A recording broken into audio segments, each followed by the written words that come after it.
नमो भगवते वासुदेवाय।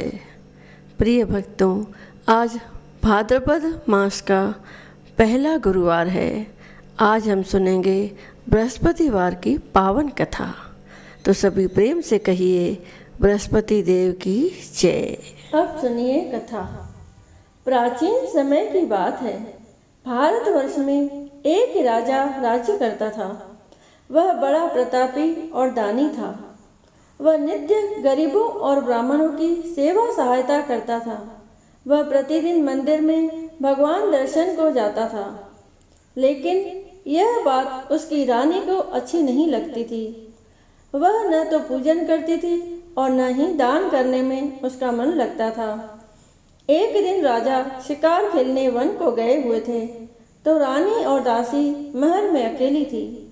उसी समय बृहस्पति देव साधु वेश में राजा के महल में भिक्षा के लिए गए और भिक्षा मांगी, तो रानी ने भिक्षा देने से मना कर दिया। रानी ने कहा कि हे साधु महाराज, मैं तो दान पुण्य से तंग आ गई हूँ। इस कार्य के लिए मेरे पति देव ही बहुत है। अब आप ऐसी कृपा करें कि सारा धन नष्ट हो जाए तथा मैं आराम से रह सकूं। साधु ने कहा, देवी, तुम तो बड़ी अजीब हो। धन और संतान से कौन दुखी होता है? इसकी तो सभी कामना करते हैं। पापी भी पुत्र और धन की इच्छा करते हैं।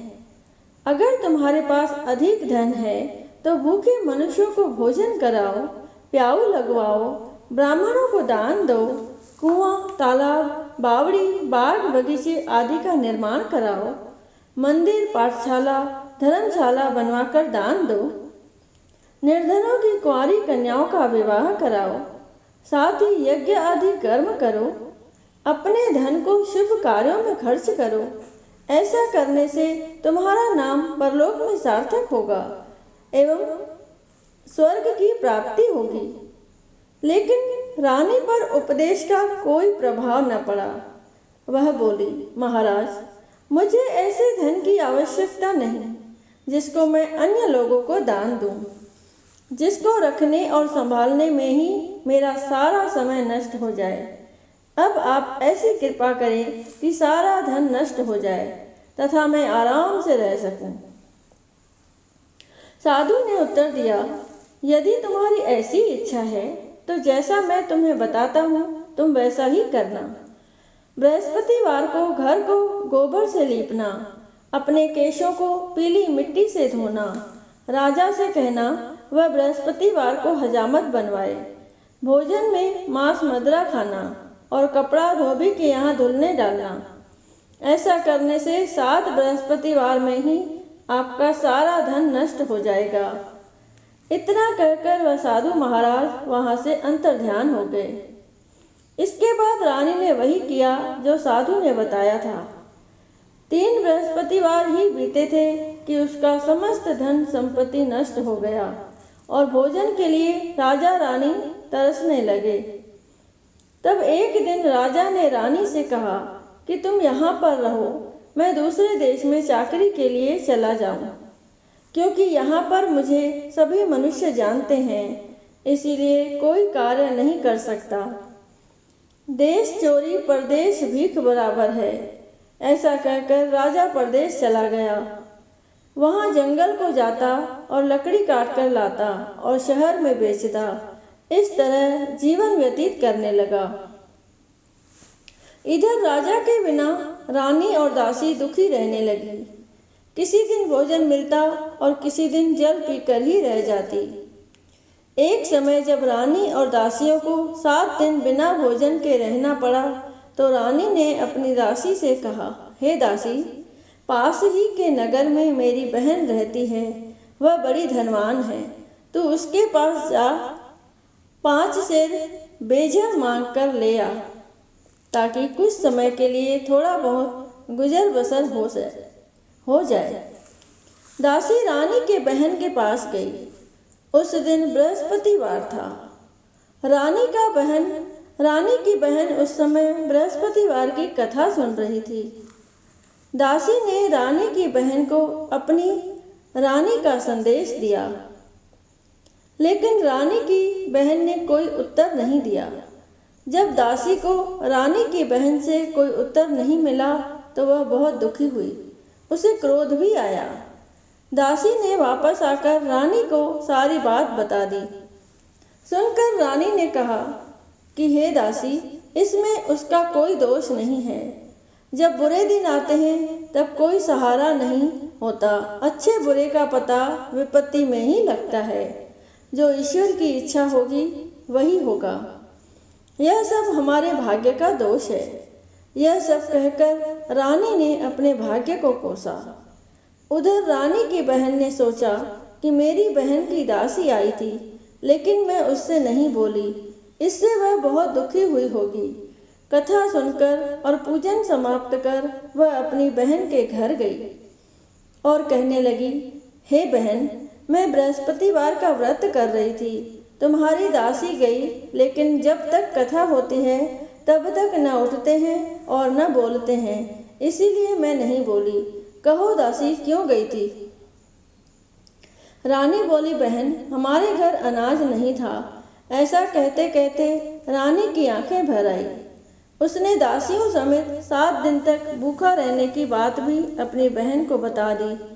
इसीलिए मैंने दासी को तुम्हारे पास 5 सेर बेजर लेने के लिए भेजा था। रानी की बहन बोली, बहन देखो, बृहस्पति देव सबकी मनोकामना पूर्ण करते हैं। देखो, शायद तुम्हारे घर में अनाज रखा हो। पहले तो रानी को विश्वास नहीं हुआ, परंतु बहन के आग्रह करने पर उसने दासी को अंदर भेजा। दासी घर के अंदर गई तो वहाँ पर उसे एक घड़ा बेजर से भरा मिल गया। उसे बड़ी हैरानी हुई। उसने बाहर आकर रानी को बताया। दासी रानी से कहने लगी, हे रानी, जब हमको भोजन नहीं मिलता तो हम व्रत ही तो करते हैं। इसीलिए क्यों न इनसे व्रत और कथा की विधि पूछ ली जाए, हम भी व्रत किया करेंगे। दासी के कहने पर रानी ने अपनी बहन से बृहस्पतिवार व्रत के बारे में पूछा। उसकी बहन ने बताया, बृहस्पतिवार के व्रत में चने की दाल, गुड़ और मुनक्का से विष्णु भगवान का केले के वृक्ष की जड़ में पूजन करें तथा दीपक जलाएं और कथा सुनें। उस दिन एक ही समय भोजन करें। भोजन में पीले खाद्य पदार्थ का सेवन जरूर करें, इससे गुरु भगवान प्रसन्न होते हैं। अन्न, पुत्र और धन का वरदान देते हैं, साथ ही सभी मनोकामनाएं पूर्ण करते हैं। व्रत और पूजन की विधि बताकर रानी की बहन अपने घर लौट गई। रानी और दासी दोनों ने निश्चय किया कि बृहस्पति देव भगवान का पूजन जरूर करेंगे। 7 रोज बाद जब बृहस्पतिवार आया तो उन्होंने व्रत रखा। घुड़साल में जाकर चना और गुड़ बीन लाई तथा उसकी दाल से केले की जड़ तथा विष्णु भगवान का पूजन किया। अब पीला भोजन कहाँ से आए? दोनों बड़ी दुखी हुई, परंतु उन्होंने व्रत किया था, इसीलिए बृहस्पति देव भगवान प्रसन्न थे। एक साधारण व्यक्ति के रूप में वे 2 थालों में पीला भोजन लेकर आए और दासी को देकर बोले, हे दासी, यह भोजन तुम्हारे और तुम्हारी रानी के लिए है, इसे तुम दोनों ग्रहण करना। दासी भोजन पाकर बहुत प्रसन्न हुई। उसने रानी से कहा, चलो रानी जी, भोजन कर लो। परंतु रानी को भोजन आने के बारे में कुछ भी नहीं पता था, इसीलिए उसने कहा कि जा तू ही भोजन कर, क्योंकि तू व्यर्थ में हमारी हंसी उड़ाती है। तब दासी ने कहा, एक व्यक्ति भोजन दे गया है। तब रानी ने कहा, वह व्यक्ति तेरे लिए ही भोजन दे गया है, तू ही भोजन कर। तब दासी ने कहा, वह व्यक्ति हम दोनों के लिए 2 थालों में सुंदर पीला भोजन दे गया है, इसीलिए मैं और आप दोनों ही साथ साथ भोजन करेंगे। यह सुनकर रानी बहुत प्रसन्न हुई और दोनों ने गुरु भगवान को नमस्कार कर भोजन किया। उसके बाद से ये प्रत्येक बृहस्पतिवार को गुरु भगवान का व्रत और पूजन करने लगी। बृहस्पति भगवान की कृपा से उनके पास धन हो गया, लेकिन रानी फिर पहले की तरह आलस्य करने लगी। तब दासी बोली, देखो रानी, तुम पहले भी इस प्रकार आलस्य करती थी। तुम्हें धन के रखने में कष्ट होता था, इस कारण सभी धन नष्ट हो गया। अब गुरु भगवान की कृपा से धन मिला है तो फिर तुम्हें आलस्य होता है। बड़ी मुसीबतों के बाद हमने यह धन पाया है, इसीलिए हमें दान पुण्य करना चाहिए। अब तुम भूखे मनुष्यों को भोजन कराओ, प्याऊ लगवाओ, ब्राह्मणों को दान दो, कुआं, तालाब, बावड़ी और बाग बगीचे आदि का निर्माण कराओ। मंदिर, पाठशाला और धर्मशाला बनवाकर दान दो। निर्धनों की कुंवारी कन्याओं का विवाह कराओ। साथ ही यज्ञ आदि कर्म करो और अपने धन को शुभ कार्यों में खर्च करो, जिससे तुम्हारे कुल का यश बढ़े और स्वर्ग प्राप्त हो और पितर प्रसन्न हो। दासी की बात मानकर रानी शुभ कर्म करने लगी। उसका यश फैलने लगा। एक दिन रानी और दासी आपस में विचार करने लगी कि न जाने राजा किस दिशा में होंगे, न जाने राजा किस दशा में होंगे। उनकी कोई खोज खबर भी नहीं है। उन्होंने श्रद्धापूर्वक बृहस्पति भगवान से प्रार्थना की कि राजा जहाँ कहीं भी हो शीघ्र वापस आ जाए। उसी रात्रि को बृहस्पति देव ने राजा को स्वप्न में कहा कि हे राजा, उठ, तेरी रानी तुझको याद करती है, अपने देश को लौट जा। राजा प्रातःकाल उठा और जंगल से लकड़ी काटने के लिए जंगल की ओर चल पड़ा। जंगल से गुजरते हुए विचार करने लगा कि रानी की गलती से उसे कितने दुख भोगने पड़े। राजपाट छोड़कर जंगल में आकर रहना पड़ा। जंगल से लकड़ी काटकर शहर में बेचकर गुजारा करना पड़ा और अपनी दशा को याद करके व्याकुल होने लगा। उसी समय राजा के पास बृहस्पति देव साधु के वेश में आकर बोले, हे लकड़हारे, तुम इस सुनसान जंगल में किस चिंता में बैठे हो, मुझे बतलाओ। यह सुन राजा के नेत्रों में जल भर आया। साधु की वंदना कर राजा ने अपनी संपूर्ण कहानी सुना दी। महात्मा दयालु होते हैं। वे राजा से बोले, हे राजा, तुम्हारी पत्नी ने बृहस्पति देव के प्रति अपराध किया था, जिसके कारण तुम्हारी यह दशा हुई। अब तुम चिंता मत करो, भगवान तुम्हें पहले से अधिक धन देंगे।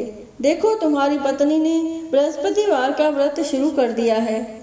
अब तुम भी बृहस्पतिवार के व्रत में चने की दाल, गुड़ और मुनक्का से विष्णु भगवान का केले के वृक्ष की जड़ में पूजन करो तथा दीपक जलाकर कथा सुनो। उस दिन एक ही समय भोजन करना, लेकिन भोजन में पीले खाद्य पदार्थ का सेवन जरूर करना। भगवान तुम्हारी सब मनोकामनाओं को पूर्ण करेंगे। साधु की बात सुनकर राजा बोला, हे प्रभु, लकड़ी बेचकर तो इतना पैसा नहीं बचता जिससे भोजन के उपरांत कुछ बचा सकूं। मैंने रात्रि में अपनी रानी को व्याकुल देखा है। मेरे पास कोई साधन नहीं जिससे उसका समाचार जान सकूं। फिर मैं कौन सी कहानी कहूँ, यह भी मुझको मालूम नहीं है। साधु ने कहा, हे राजा, मन में बृहस्पति भगवान के पूजन व्रत का निश्चय करो, वे स्वयं तुम्हारे लिए कोई राह बना देंगे। बृहस्पतिवार के दिन तुम रोजाना की तरह लकड़ियाँ लेकर शहर में जाना। तुम्हें रोज से दोगुना धन मिलेगा, जिससे तुम भली भांति भोजन कर लोगे तथा बृहस्पति देव की पूजा का सामान भी आ जाएगा। राजा ने ऐसा ही किया और उसको मनवांछित फल की प्राप्ति हो गई। इस प्रकार जो भी यह कथा पढ़ता या सुनता है, उसके सभी मनोरथ पूरे होते हैं। बोलिए बृहस्पति देव की जय। बोलिए लक्ष्मी नारायण भगवान की जय। आइए सभी मिलके बृहस्पति देव की आरती करें। जय बृहस्पति देवा, ओम जय बृहस्पति देवा। शिन शिन भोग लगाऊं, शिन शिन भोग लगाऊं, कदली फल मेवा। ओम जय बृहस्पति देवा। तुम पूर्ण परमात्मा, तुम अंतर्यामी, स्वामी तुम अंतर्यामी। जगत पिता जगदीश्वर, जगत पिता जगदीश्वर, तुम सबके स्वामी। ओम जय बृहस्पति देवा। चरणामृत निज निर्मल सब पातक हरता, स्वामी सब पातक हरता। सकल मनोरथ दायक, सकल मनोरथ दायक, कृपा करो भरता। ओम जय बृहस्पति देवा, तन मन धन अर्पण कर जो जन शरण पड़े, स्वामी जो जन शरण पड़े। प्रभु प्रकट तब होकर, प्रभु प्रकट तब होकर, आकर द्वार खड़े। ओम जय बृहस्पति देवा, दीन दयाल दयानिधि, भक्तन हितकारी, स्वामी भक्तन हितकारी। पाप दोष सब हरता, पाप दोष सब हरता, भव बंधन हारी। ओम जय बृहस्पति देवा, सकल मनोरथ दायक, सब संशय हारो, स्वामी सब संशय हारो। विषय विकार मिटाओ, विषय विकार मिटाओ, संतन सुखकारी। ओम जय बृहस्पति देवा, जो कोई आरती तेरी प्रेम सहित गावे, स्वामी प्रेम सहित गावे। जेठ आनंद आनंद कर सो निश्चय पावे। ओम जय बृहस्पति देवा, ओम जय बृहस्पति देवा, स्वामी ओम जय बृहस्पति देवा। शन शन भोग लगाऊं, शन शन भोग लगाऊं, कदली फल मेवा। ओम जय बृहस्पति देवा। सभी बोलो विष्णु भगवान की जय, बोलो बृहस्पति देव भगवान की जय।